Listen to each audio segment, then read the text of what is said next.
大家好，我是张大哥。现在我们要进行的科目是这部非常漂亮的五门 W124，应该叫做 SW124 的2301分油盘回装之后，整修回装之后的引擎测试。首先，我们看到这颗分油盘看起来相当干净，相当漂亮，因为大哥在内外都经过整修了。那这个分油盘在整修之前呢，车主告诉我说，他二档爬坡都爬不上去。那车子非常美丽，所以他甚至希望能不能改成轻量化的曲轴的铺力，能够使得马力增加。其实它真正的原因，经过我们的测试之后发现，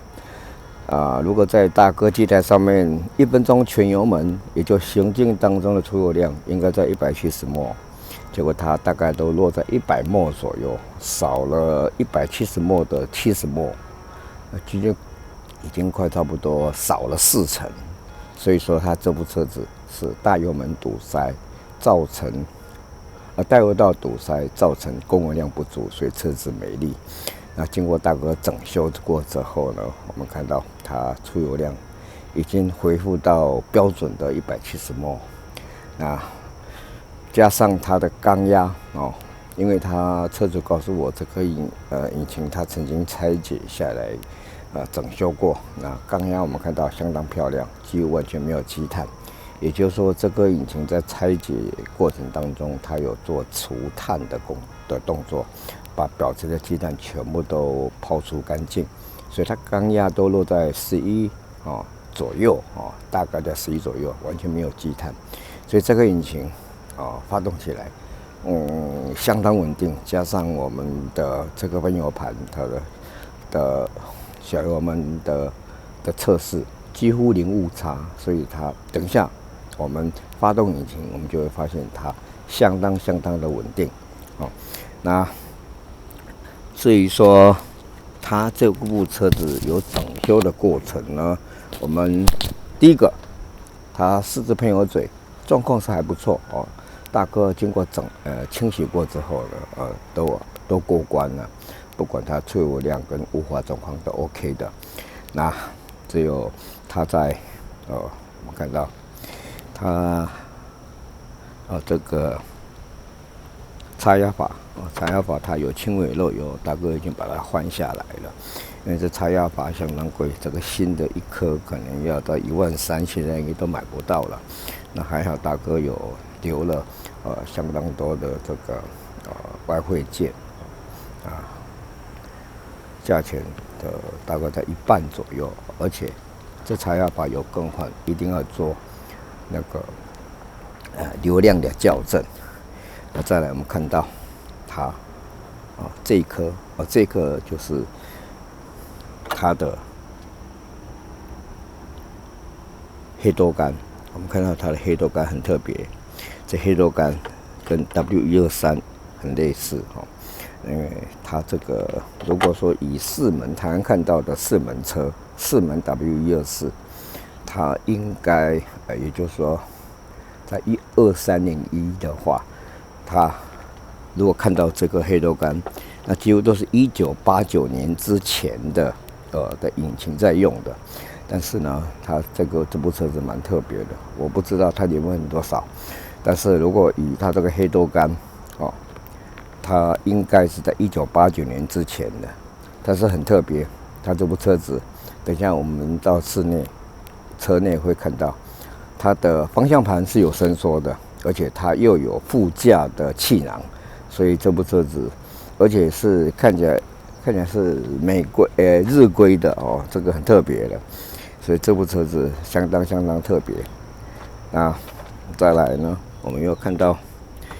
因为它这个黑豆干呢，故障了，一热之后呢，车子就不稳定。那再来我们看到，这个温度感知器这梁已经裂开了，我们看到它这边已经裂开的温度感知器，它这个温度感知器是这颗这个温度感知器呢是在决定我们辅助风扇启动与否。那如果说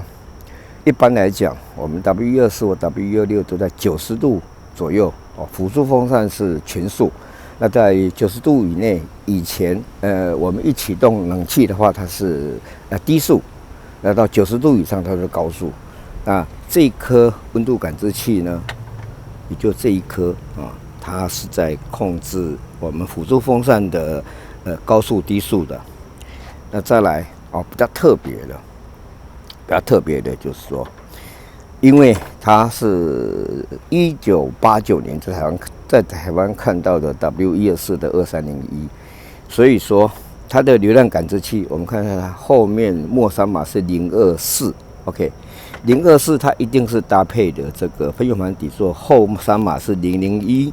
跟1989年以后的后三码是008是不一样的。那为什么大哥摆这2颗分油盘底座了？因为这024的这一颗流量感知器，因为流量感知器首先我们要知道，它是在控制怠速马达的工作由流量感知器提供讯号给电脑来维持怠速马达的正常工作。那今天呢，因为这个024的它已经磨损，它原来是001的底座是搭配001的底座。那大哥把它翻过来，我们可能大概就可以看得到了。大哥把它这2颗分油盘底座翻过来，可能看得到因为我们看到这一颗是035，后三码是035 ，OK， 那035跟这个024的这颗流量感知器呢，是不一样，不能够代用。那我们看得到，有时候后三码是015，那都是在1989年以后的引擎所用的分油盘。那配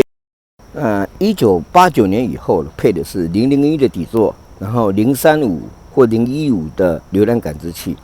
那1989年以前是配001的底座，然后024的流量感知器。因为这个流量感知器已经磨损了，我们看到它这个流量感知器已经磨损了。那流量感知器磨损，我们必须要换掉。如果不换掉的话，怠速马达有时候会跳开，那就没有办法做冷气启动的时候，压缩机在运转的时候的提速。那因为它磨损了，我们市面上几乎买不到024的，那怎么办呢？015、035我们都有。那车主他提供给我一颗流量感知器，它是035的。那035的时候呢，你配这个001，原来它车子的底座是配024的流量感知器，完全没办法，完全不匹配。怎么讲？电压调不出来，怠速马达根本不工作。所以说，唯一的办法，我们只能更换1989年之后的008的底座。所以说，这一颗底座是它原车上面的底座，配的是024。因为它磨损了，所以大哥不得已只好找一颗008的底座，把它换上去。也就是说，它目前这个分油盘这分油盘是它原车的分油盘，经过大哥整修。这个底座呢，原来是001的编号，配024后三码的流量感知器，大哥已经把它换成008，配他车主提供的035的流量感知器，所以这一颗底座，我就必须要还给车主底座跟流量感知器，因为太磨损了。那这样的话，还好大哥有准备非常多的，这大哥的专业，大哥有非常多的分油盘，只好我们把分油盘换掉，才能够使用035。万一将来流量感知器是磨损件，它是磨损件，因为我们看得到它是机械式的运作，磨损件，它将来磨损的话，流量感知器要更换就很方便了，不用担心024找不到，035或015都可以通用，所以这个流量感知器跟这流量感知器是车主提供的，008的底座大哥换上去了，这样才能够工作。那这部车子再来，它的引擎角，我们看到它的引擎角，已经坏的太严重了啊，也就是说它压扁了，所以车子会震动很厉害。我们看到，它的高低差，新旧高低差相当多。那大哥换上的是德国菲比的引擎角。啊，菲比的引擎角有个优点，说它价钱也不贵，再来它至少它质量它的品质是 OK 的。那再来呢，我们看到它的高压线高压线大哥都把它换掉了。它高压线其实也没有坏，那它高压线它换了2种规格有它2种规格，它电阻值是不一样的，一个是1K， 一个是2K， 三个 2K 的2K 的电阻值的高压线，因为我们高压线都有电阻值，那一条是1K 的，所以它根本不匹配。那大哥换上德国的 BBT 的德国的高压线所以说我们看到这是德国 BBT 的高压线，所以说高压线大哥换掉了。那因为高压线至少应该，如果那个高压线的故障都是因为高温的时候用拉拔的火星在拆装的时候用拉拔的方式，它没有用专业工具，使得大部分的高压线故障都是因为被拉断，这个地方被拉断了。那它4条线是没有断，但是电阻值不同，那所以大哥必须把它换掉。再来，我们的高压线的前盖板大哥好不容易找到这个相当好的，这应该原厂的原厂才有号码，这已经找不到了。大哥剩最后一个，我就留给他了。这高压线的盖板，那高压线盖板它原来是没盖板的，没盖板就高压线这很凌乱。那分电盘，分电盘状况非常好，打火头也 OK 状况非常好。那所以说分电盘打火头大哥没处理大哥有拆下来检查。那它的它比较特别，就是说它的曲轴感知线，它曲轴感知线一般来讲我们都会是在第4缸下头，但它曲轴感知线这条这个地方的单小颗的这个，因为它只有2颗这小颗的这一颗它直接连到分电盘下面这个曲轴感知器。那曲轴感知器时好时坏，为什么？因为它曲轴感知器的外表破皮了，那大哥只要用 AB 胶给它固定使得它不要再做造成短路，车子会熄火。那再来它的这个汽油帮浦汽油帮浦跟汽油滤芯这大哥检查过，状况是 OK 的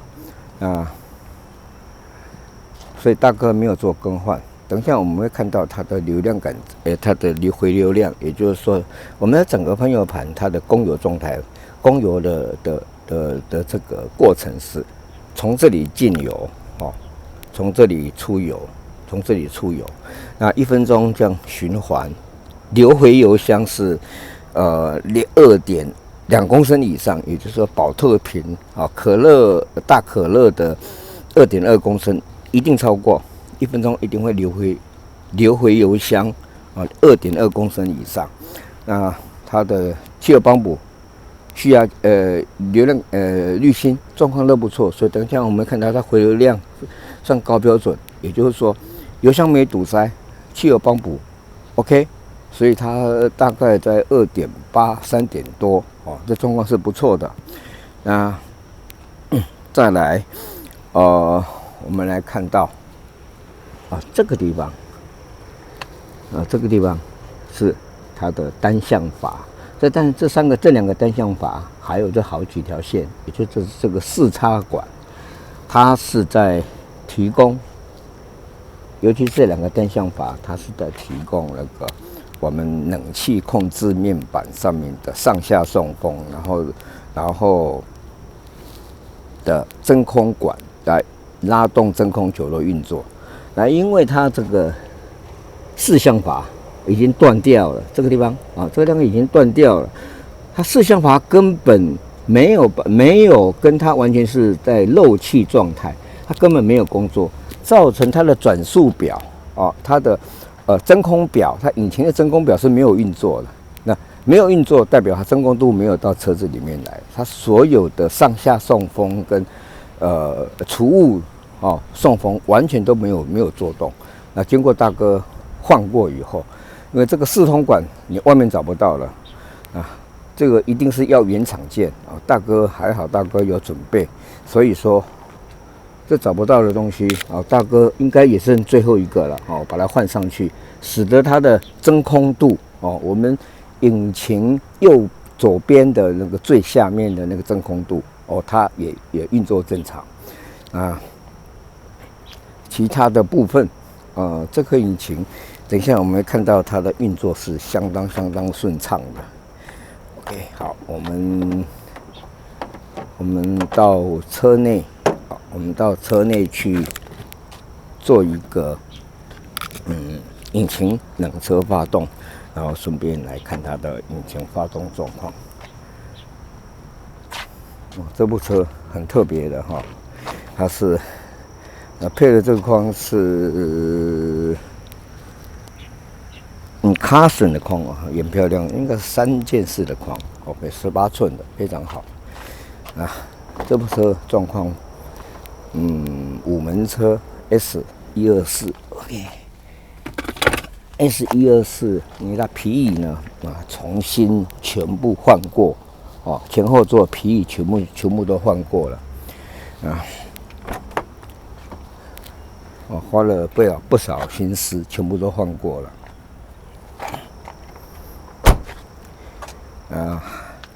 它这个是有方向盘上下伸缩的，是有伸缩的。那车子内的大灯室内灯跟后面4个室内灯大哥都已经换成 LED 了。那包含它的仪表大哥也换了 LED 的背光里程数大概在19万我看1989年竟然是副驾驶座有 SRS， 这个是相当特别的，这个让大哥也搞不清楚，他这个地方是日规都这样子吗？这部车的年份大哥不清楚。如果以我的判断，以台湾看得到的，都一定是在1989年之前的，应该讲是第1代的 W124。OK， 好，我们现在来做个冷车发动。大哥来红火温度在40度以下。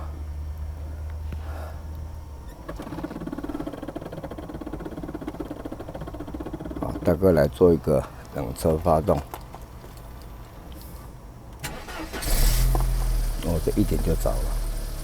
冷车发电1点就着。然后我们看到真空表这个两个真空表，现在有在做动，原来是没做动因为它的单向阀那边是没有真空过来，所以说其实它的当时的这个上下送风跟除雾所有的做动是完全没有做动车主当然他自己会不知道，反正有风过来，但是风向的控制、上下风跟除雾的送风完全是不正常的。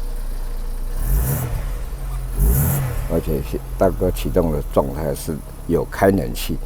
它这个冷气状况是不错的，而且它的鼓风机状况是不错的。OK， 来，我们看它转速，其他转速表是不正确现在的转速应该在800-900转，但它的转速我们看到大概是在600而已，所以它转速表是误差值相当大。现在也就是说，它的转速值应该要再至少加200目前我们看到大概在600多，它现在应该是800多。等一下我们到前面引擎室那边就看到。相当顺畅。好，我们现在来看到，如果以它表头转速表头是600 ，OK， 我们现在把冷气切掉，还是在600左右，因为好，大概开冷气，转速表动了一下，它还是维持在低转，维持在600转，其实600转是不正确的。等一下我们看到应该在800多，800，所以它误差值至少少200转。OK， 好，大哥现在在开冷气状态，好，现在入 R 档，转速表掉了，如果这样看掉了超过500，N 档几乎没有什么动，也就是它引擎状况，变速箱状况，大哥试车是 OK 的。那它的避震器呢，前面它是用贝斯登的黄铜，那贝斯登的黄铜Q 度是 OK， 但是后面的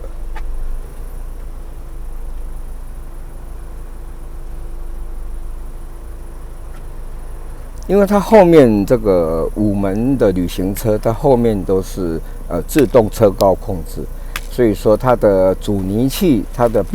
减震筒它是原车的，要改很困难。它后面比较差，后面的阻尼状况是不好的。那前面Koni 的不是 Koni 那个贝斯登黄铜是不错的 ，OK 的。变速箱顺畅。车子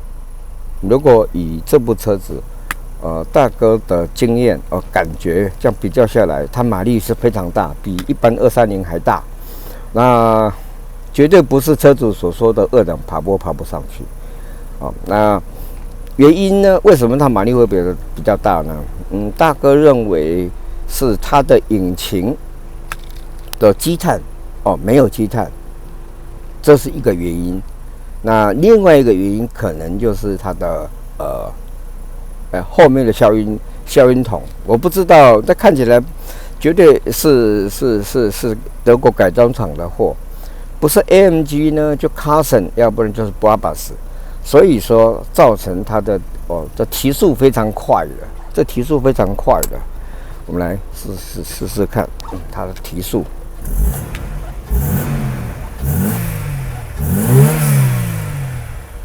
声音也不错。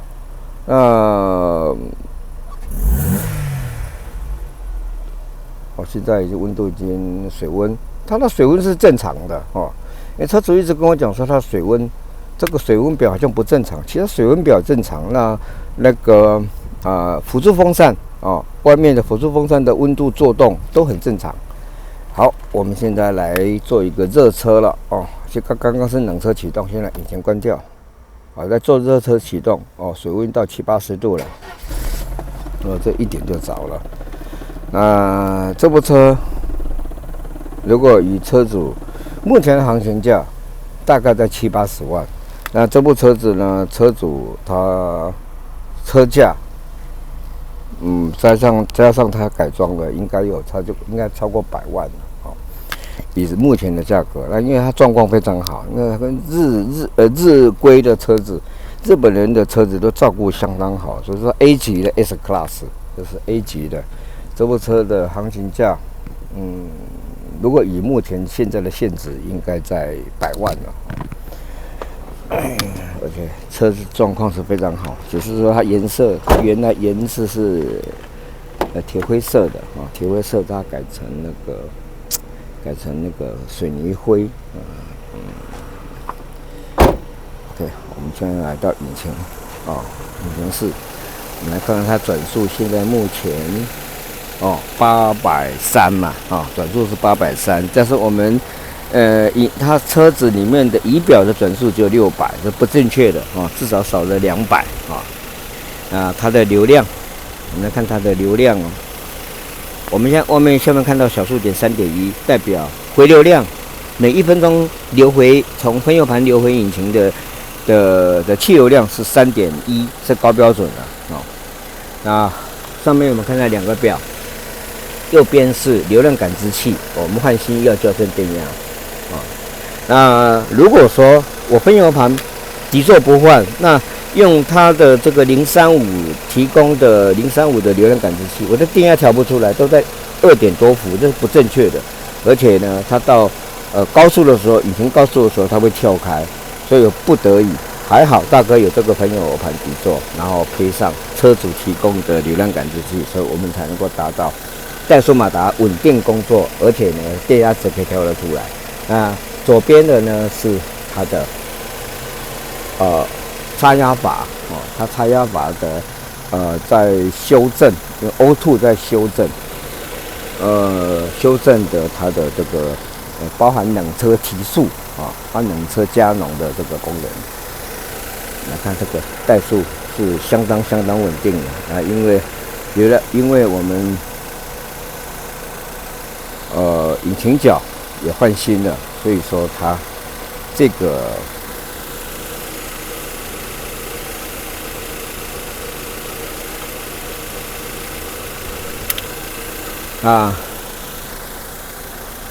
我们来做个引擎提速。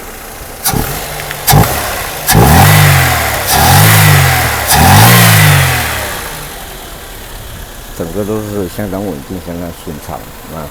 就从大哥这边出去的车子，我希望说每一部车子都能够达到环岛的要求，然后很快乐的再开20年。因为分油盘它在20年以后应该会在堵塞，那在20年以内，它这部车子应该是身体健康的，而且想开就开，想停就停，能够很快乐的跟陪车主再过下半辈子啊！记得这车子不开，车子我们如果没有开的话，1个礼拜一定要发动10分钟，让油水电都能够运转，就像老人家一样。人90岁报废，车子30年报废。这部车子应该35岁以上，人如果以人的年纪应该超过100岁。老人家需要是血液循环，所以要多运动。如果能开，天天开最好，耗材都不是问题，而且又便宜，国产价啊！不开1个礼拜一定要发动10分钟，最好常常开。当公务车大哥不反对。还有它这个刹车它刹车片大哥已经换掉了，它前刹车，它改成它这应该是改装的它已经改成的小式活塞，也就是320W24的320或是31024V 的这个小式活塞，刹车片大哥换掉了。那刹车油是很糟糕的，它刹车油几乎都已经含水量已经到饱和了，所以刹车4个分帮的全车的刹车油大哥都已经更换了这部车离开大哥这边，他应该能够再快乐的再过20年大哥今天的报告到此结束，拜拜。